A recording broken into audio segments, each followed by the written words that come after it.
Oh,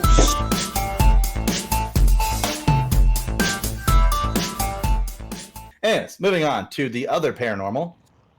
The Oni. Yes. Nice. Yes. He's cool. The Oni will always have a special place in my heart because the day that we saw this guy, he ran by me so fast. It was the first time we had ever seen him, and I was playing with my mom and my Aunt Taylor and my buddy James, and James literally out of nowhere, he was dead. I was alive. I was trying to make it out of the match. I was the last one alive. He ran by, scared the shit out of me. We were playing online against a random person, and out of nowhere, everything's completely quiet, and you just hear my buddy James go, "He's a runner. He's a track star." And I died laughing because the fucking just out of nowhere. The song was great. So this is our runner. This is our track star. This is our beast. Absolutely love him. Let's see if our observer had anything to say. If not, I'll give a quick little lore because we are almost done with our killers here and almost done with our final episode of all these killers.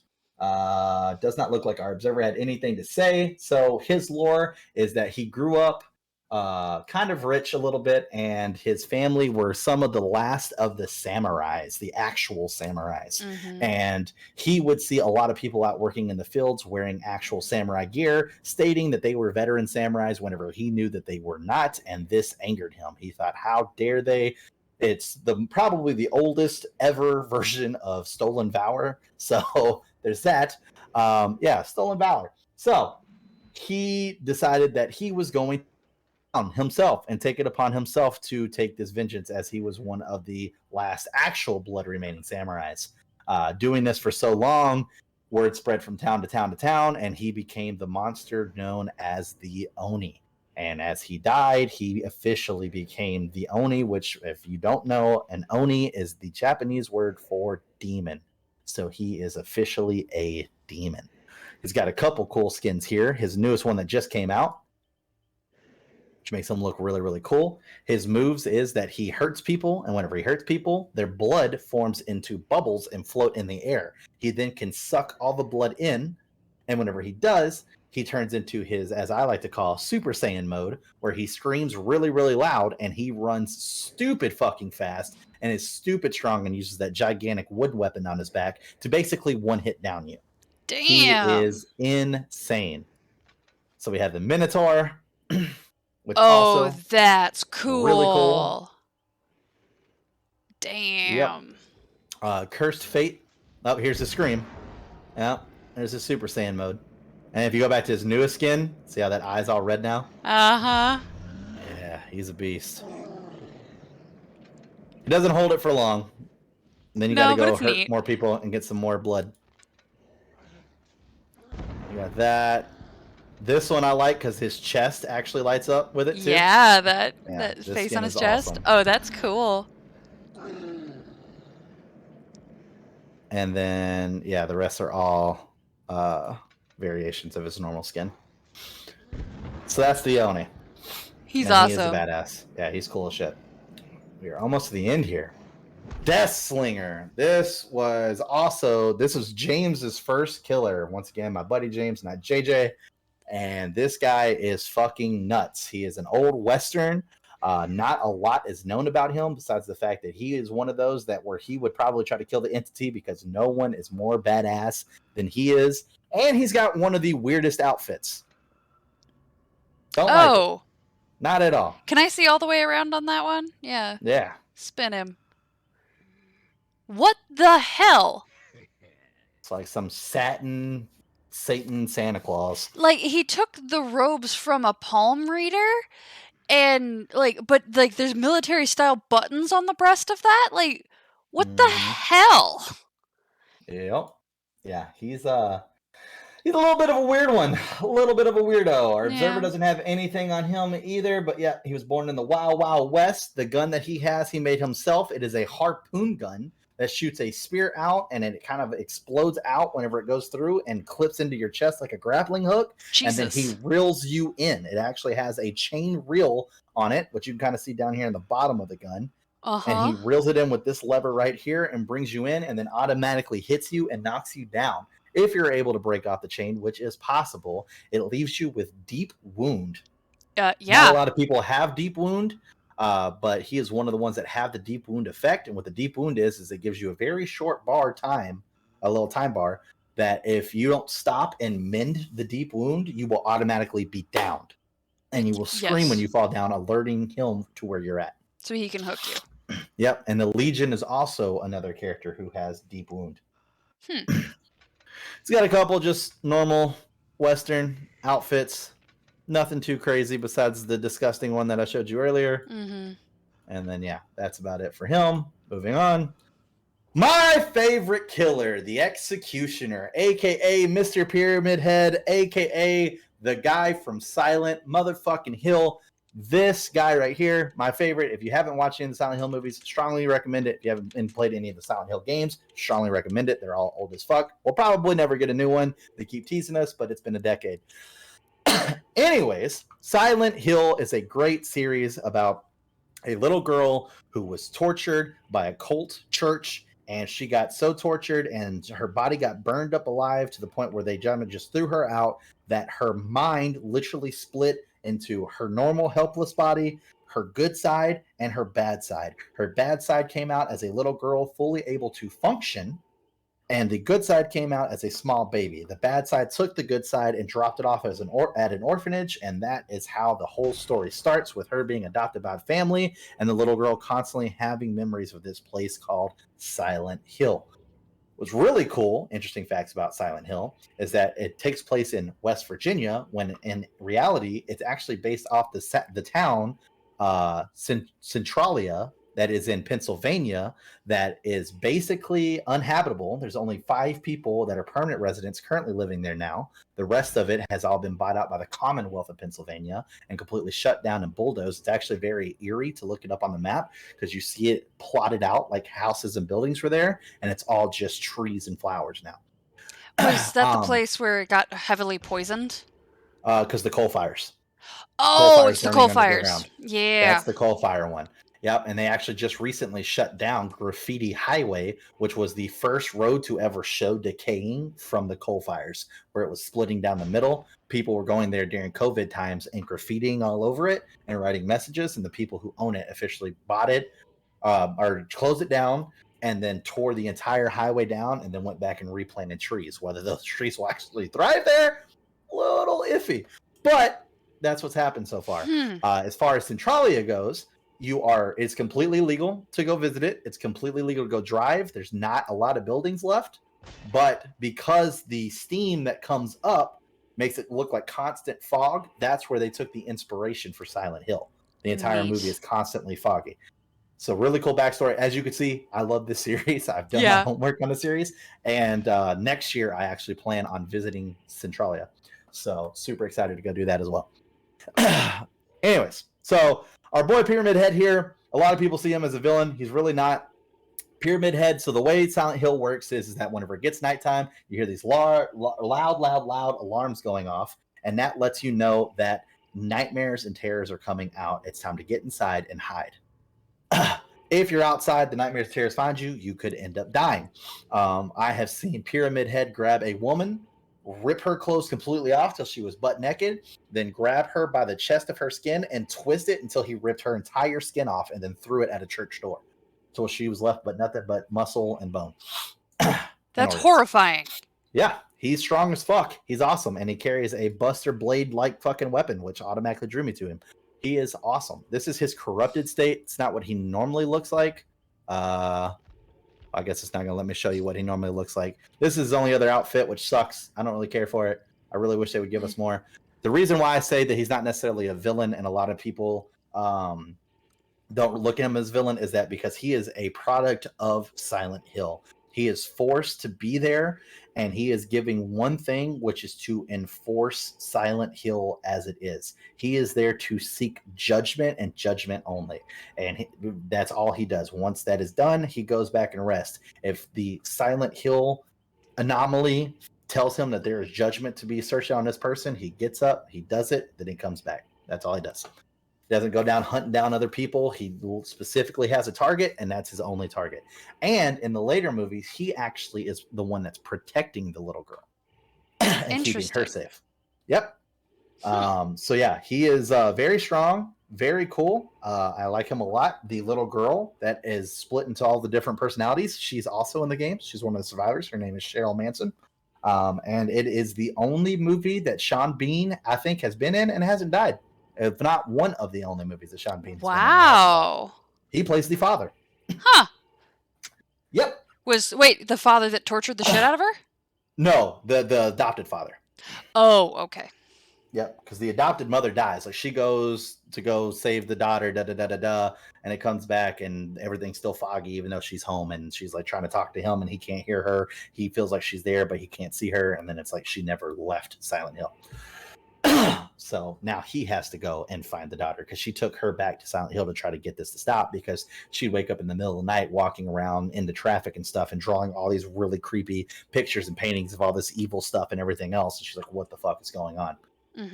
Yeah, Silent Hill is very popular. Most likely you've seen something as far as Pyramid Head or the demonic nurses. The demonic nurses are really creepy because they only move on sound. And what's really cool is that the demonic nurses in the actual show are all hired ballerinas because their bodies are all contorted in weird ways and they stay like that until they hear movement. And then they contort in other weird ways and start moving towards the sound. And then they stop when they stop hearing sound. And what they did is that they shot the ballerinas doing this weird, awkward movement. And then in the movie, they actually play it backwards. Oh, cool. So they make it even more abnormal because everything in your brain's like, that's not how muscles work. Yep. That's awesome. It's shit like that people don't think about, but you know your body moves a certain way, and when you see it in reverse, your brain is just like, something's fucked. What the fuck? Yeah, exactly. Like I said, this is probably my favorite horror series. I love Silent Hill so much. I wish we would get another fucking game. Anyways, moving on, because we're literally at the end of the list here. I think we maybe got like 2 more people left. I think we skipped one. There's Deslinger, Twins, Trickster. Oh, how did I get the Blight? Hold on. Back out here. Okay, Blight. That's who we're trying to get. Finally, we're here to Blight, the guy who is the Blight. I looked ahead of time. We don't have any more observer notes, so we can just run right into these characters. So here's the Blight. This is the first guy to actually inject himself with the serum, like on his own. He kept doing it to see if, this is how he gained power. This is Dark Cantor's favorite killer. He likes to be this guy. I don't know why, but he does. He loves him. I will say this, the Blight has the coolest fucking skin ever. It is his Greek outfit, Ferryman of the Underworld. And he looks amazing. Amazing. He's got little hands and shit coming off of him. He's got faces carved into his flesh. He looks so fucking cool. In my opinion, the best thing to come out of the fucking Greek set. He's a very creepy looking guy.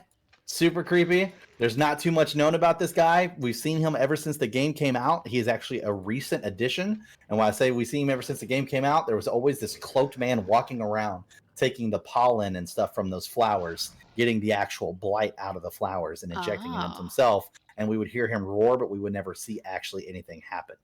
And they just recently added him not that long ago. And this is his actual true blight skin. Holy crap, that's cool.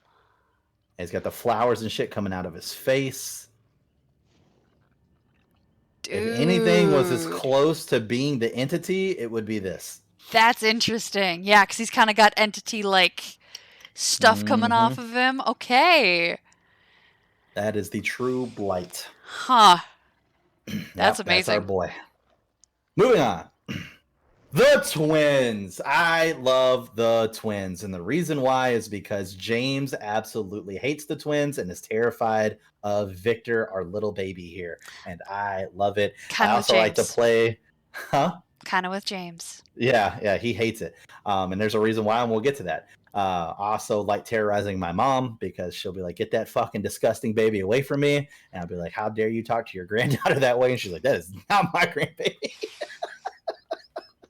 It's pretty great.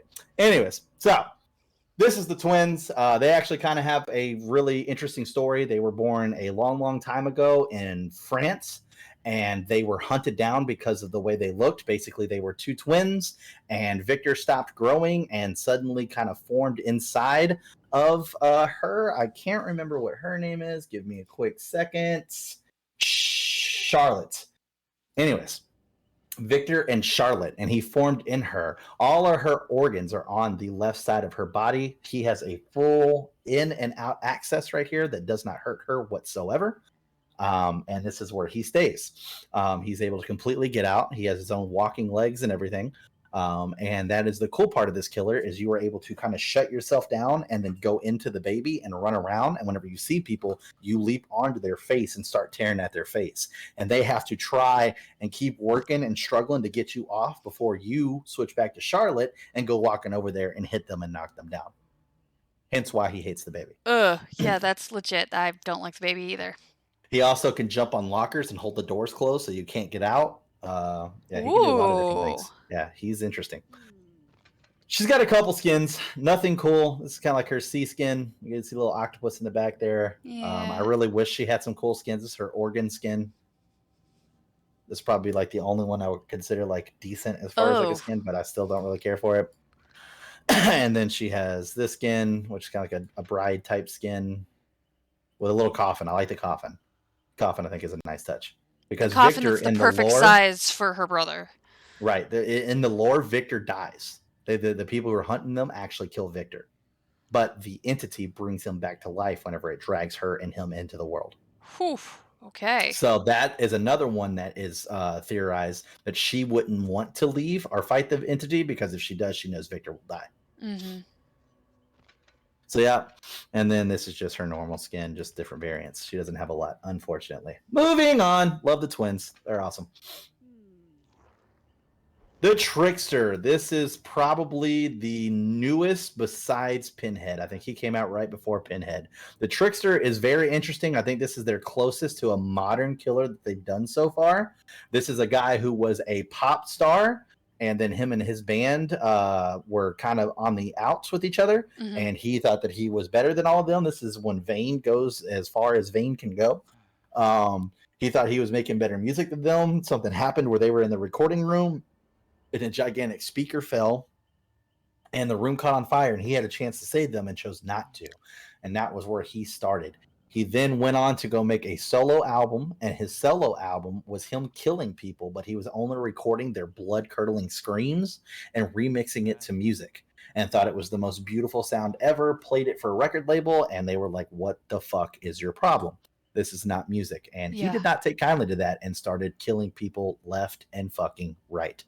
He is also a ranged character as well as a melee character. He has his nice fancy bat, and he can throw these quick neon daggers into your back and shit like that, and they hurt a lot. Like I said, he is new-ish. This is his newest skin that just came out. He is all glamored up. He's got a lot of different interesting neon skins. Not one of my favorite killers, because I really don't think he's all that good. I think that when he came out, he was broken, and he got nerfed pretty hardcore, and I don't think they have the perfect way to balance him yet. So, not on my list of things, but that is the Trickster, and that is a little bit about his lore. Definitely one that would not fight the entity, because he would rather stay and kill people, like, no question. Well, that, and then he doesn't have any like actual like supernatural powers, so he's like basically just a human. So he would fucking get destroyed by the entity. A lot of people are like, he's like the low tier. It's like him, Michael Myers, stuff like that. Like they're on the low tier because they're just people. To where like the Pyramid Head is like one of the ones that like if he was to fight the entity, they think that he could win because he's like an abnormal like being, like he does crazy shit. Moving on, Nemesis. We're finally here. Maybe if everything goes well in the Resident Evil playthroughs, we can get Kelsey to go back and play the remasters, not the old school ones, but the remasters, because they're pretty fucking good. They remastered 2 and they remastered 3. 2 is the first time you see Leon, and 3 is the first time you see Jill, which is why both of those are in this game with Nemesis. They all came together. So Nemesis is basically an entire organism designed to hunt and kill the members of STARS. STARS is a special elite team in Resident Evil. Right now you're playing 7. Ethan is not part of STARS, but Ethan does know who Chris Redfield is, who is one of the top leader members of STARS, which you'll see him at some point. Actually, I don't know if you see him in 7, but you definitely see him in 8. Not spoiling anything story-wise. So, that being said, Nemesis is the original OG, scary, terrifying forever following you enemy, kind of like how you've already had to deal with Jack. He was not the first. Mr. X was in 2, but this guy put it on a whole nother level. He's super fucking fast. It's very hard to get away from him, and he is fucking terrifying and forever mutating and changing forms, which is why he doesn't really have any clothes besides this trash bag that he's fucking wearing here. So yeah, he's fucking creepy, he's hard, and he was actually in the Resident Evil movies, even though they were all fucking terrible and they're all trash. So that being said, yeah, this is Nemesis. He's very interesting and probably the hardest person to play against right now. I don't think I've won a game against Nemesis yet. He has zombies that run around on the map, and if they hit you, they can either hurt you or infect you. If you're infected, then you get hurt. If you're not infected, then you get infected.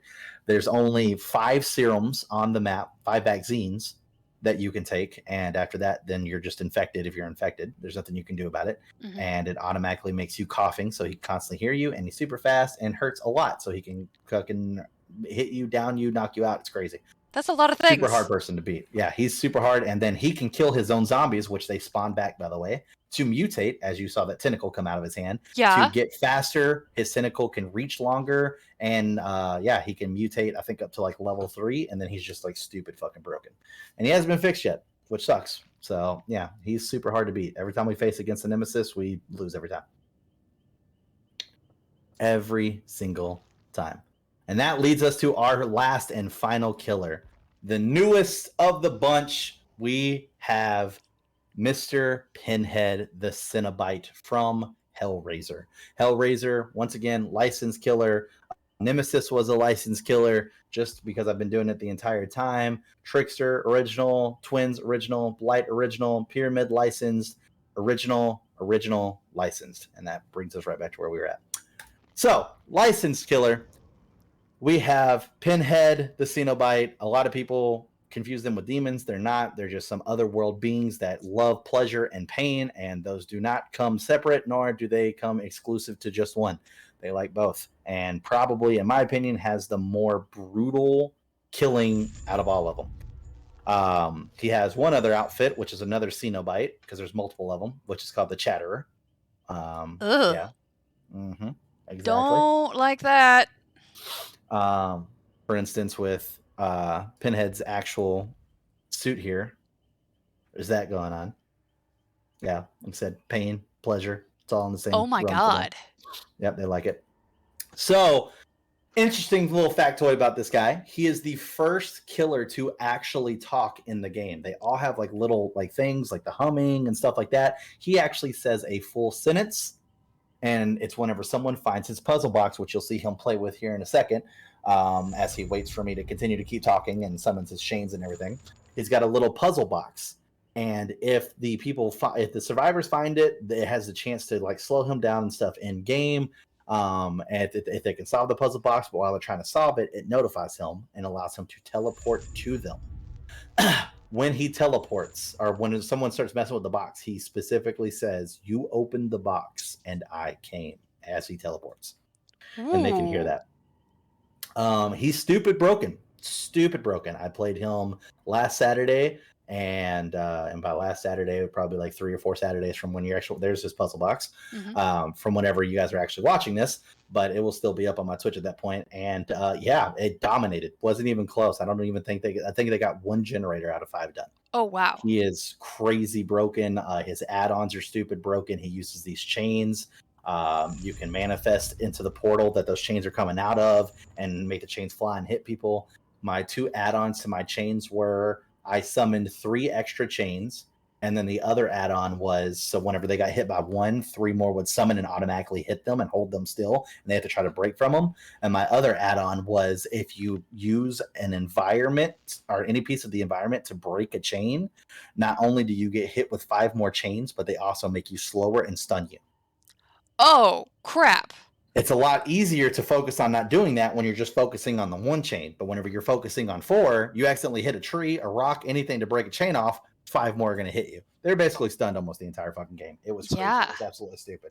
And in my opinion, like I said, I think he has the absolute most brutal execution of all time, which is very interesting to watch. But yeah, other than that, that's Pinhead. Not too much on there. Fortunately, I haven't watched the Hellraiser series. What's something that stuck out to me? I wasn't particularly happy that this killer made it in. I think that there were some other ones that they were really hinting at that I would have liked to see more.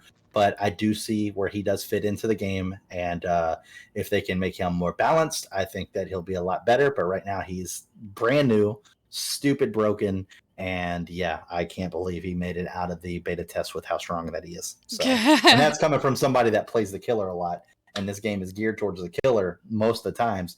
He's fucking broken. Mm-hmm. I would rather play against Nemesis than play against Pinhead.